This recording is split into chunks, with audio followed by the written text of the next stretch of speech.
Bonjour, my brethren. DigiWiz here, and welcome to another YouTube video. Today will mark the official beginning of Project Aperture. Yay, no more update videos, thank the Lord. Through this series, I'll be making the portal gun from the Portal games 1 and 2, sharing the various pitfalls and breakthroughs I experienced through this project, as life is never really that simple. So, I initially wanted to do a portal gun even before I got my first 3D printer. I saw it on Thingiverse and I was like, I gotta have it. Then, eventually lost interest in it. No, I was making other things at that point. But when I came back from my first Comic-Con, which was in August, unfortunately, and pictures ended up on the bloody Instagram, curses. I had myself a pretty lackluster Spider-Man costume. It was the integrated suit from No Way Home. It's just your box standard cheap suit. It served its purpose well. I enjoyed Comic-Con all the same. But I just, wanted something more, something a bit more pizzazz, a little more wow factor.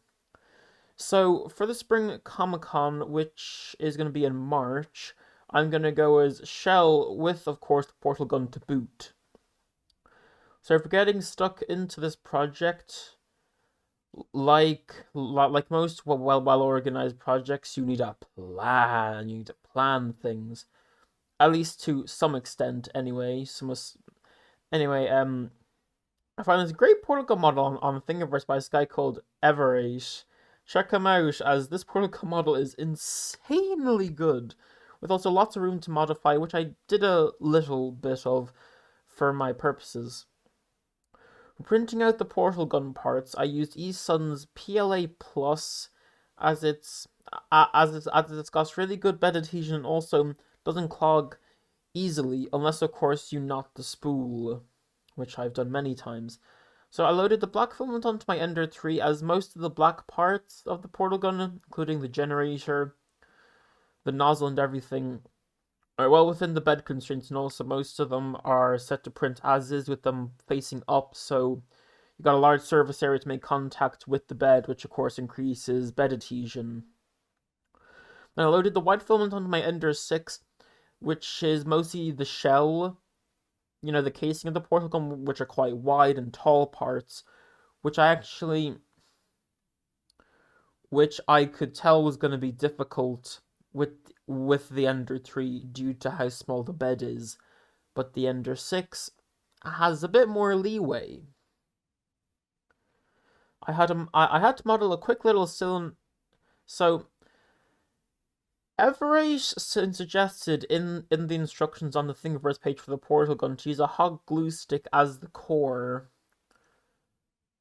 but I didn't really think that would cut it. So I modeled a quick little cylinder to act as the core.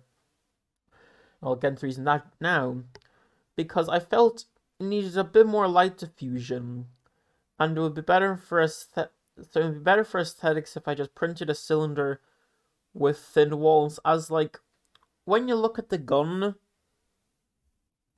it looks like the lights are coming from mostly the center of the gun, while if you had to have a glue stick, it has to be LEDs at both ends, which would then the light would just dissipate the closer it got to the middle of the core. This way I could slide LEDs into the core easily. And also I use white PLA for the core and any other lighting parts, as that specific color is able to diffuse light more effectively, as it's basically a neutral color than, say, green or blue or literally any other color. Like white is able to let more light through, as I guess I'm not an expert on color. I don't know, maybe because it's got all aspects of red, green, and blue colors in it. Again, I'm not an expert, don't quote me on this. So now, with the majority of the parts printed, then needed to switch tack to the hardware and software aspects of the portal gun. I myself am in no way really an intermediate engineer or programmer myself, but limited knowledge and even more limited resources wasn't going to stop me from achieving my goals.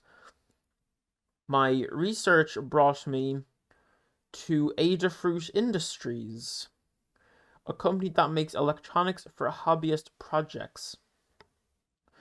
Their wares include things like LEDs, buttons, sensors, and also hats, which are add-ons for microcontroller boards. Basically, nearly everything you could think of for a hobbyist project like a portal gun, or say a smart project for your home.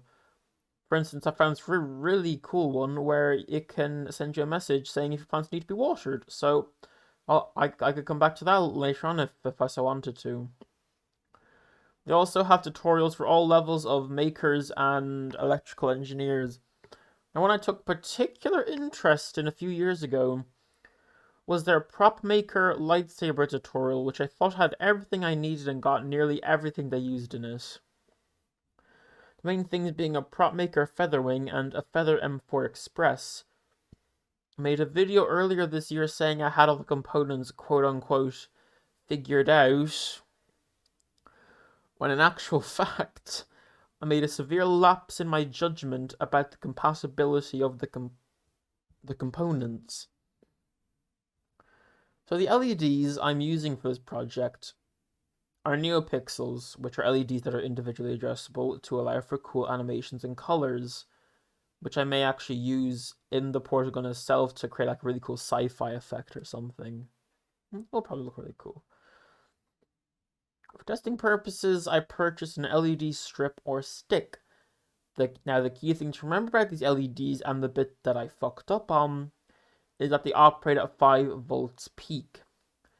The Featherwing and M4 Express can only operate at 3.3 volts unless a boost converter or something similar is used, but that could even damage the board or decrease its lifespan by some margin, so you'd have to add some protection like a high nano, a 1000 nanofarad capacitor.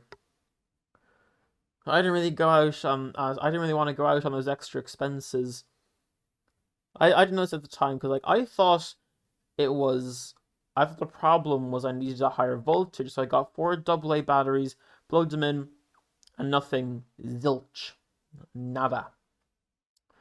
This is the point I realized the board may actually be the problem.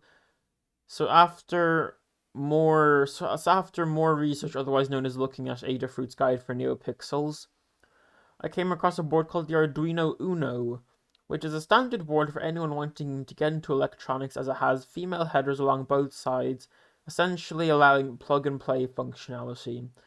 I also snagged some resistors according to Adafruit's NeoPixel guide. I'll put the link in the description if anyone wants to look at that for themselves.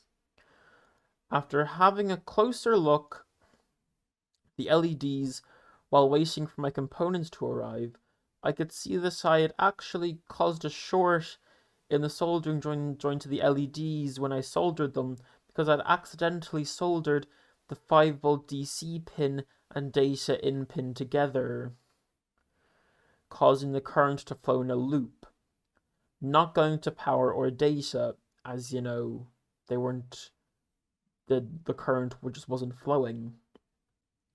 To fix this, I entrusted my brother, the fantastical DigiWiz, who actually knows how to solder as a proper soldering kit, and that fixed the issue. Wow, knowing how to solder actually is good for you. Who'd have thought? If you want to see the circuit diagram for the portal gun through this series, or want to see it when it's complete, I'll put it in the description. For also, if you want to see more amazing videos like this, be sure to hit that like button and subscribe, or else the sussy Among Us imposter is gonna be coming for you. I don't make the rules, boys. After completing the relatively simple task of lighting up 8 LEDs, I decided to try something else. I decided to get myself acquainted with the Arduino IDE and its capabilities. First, I managed to pull the raw colors of the different portal colors from the internet, shells, atlases, and P-bodies, because I kind of wanted to test a few of the color combinations. I extracted their hex values and converted them to the RGB values using an online converter, which I then chucked into the code to make the different sets of portal colors. With this, I could have Shell portal gun, the OG orange and blue, Atlas's portal gun, red and yellow. No, wait, no, Atlas's portal gun is cyan and purple, as well as Peabody's, which is red and yellow, which I was quite pleased with. I tried some animations as well, being quite pleased with the results. I experimented with simple button inputs after that, just printing to the console, things like that. I connected the button to the LED stick via breadboard and tried something slightly more complicated, using heavy air quotes there. Have the portal color change at the push of a button, LED stick via breadboard, and try something slightly more complicated, using heavy air quotes there. Have the portal color change at the push of a button. It did take some work and some minor brain power, but I got it in the end. If you see here, one, okay, that's working, very good. Right, so now let there be light. Please work. Yo. To see the circuit in its raw form, I disconnected the components from the breadboard and connected them roughly how they were on the breadboard, and it still worked, to my delight. The button was a bit flimsy though, since its little legs were the only things that carried current, and the jumper cables I've been using are kind of only made to like connect to like flimsy pins. No, to connect to like quite like robust pins. So the jumper cables fell out quite often. I finally then decided to code in the intended functionality for the lighting system. So when button 1 is pushed, the NeoPixels light up blue, and if button 2 is pushed, they light up orange. And soon enough, when I have a speaker, I'll also have it where it does the portal sound for each one. But that's another video. After jumping back headfirst into the code, typing it and uploading it to the Arduino, it bloody worked, lad. It bloody worked. And now, if I push one button, orange, looking good. And then if I do this one, blue. Orange, blue. Can't believe it. I'm quite impressed with myself, because I never programmed something before, and even getting something which will probably seem to most of you very simple was a big achievement for me, at least to myself. For powering the circuit, I thought I'd need one of those bulky power supplies, or also like have to like buy a power bank off the internet. But thankfully, I had a small little power bank laying around, and that seemed to do the trick. So after testing the LEDs yesterday, I could seem to run about I could run the 8 LED stick for around 6.5 hours before the power bank was completely depleted. So that kind of gave me a margin for how long I could use it. Although I don't think I'll be using it continuously for 6 hours, but you never know. Comic-Con's a very long event. Have a feeling that time may diminish as I test the circuit more and add more components, e.g. LEDs and buttons, because those will of course consume more power, which will demand more from the power bank. in the next video, yes, we're at the end now, I'm hoping to test and finalize what will be the skeleton of the final circuit for the portal gun, including the lights and sounds for the portal gun. May try and make some custom stencils or something of the like to add my own spin to the portal gun. Maybe the name DigiWiz emblazoned on the side of the portal gun. Maybe some Among Us, because Among Us is basically my entire brand at this point. Also, if you want updates on the progress of the portal gun, remember to follow the DigiWiz Instagram for progress and updates. And with that, I bid you all au revoir, my brethren. Good night.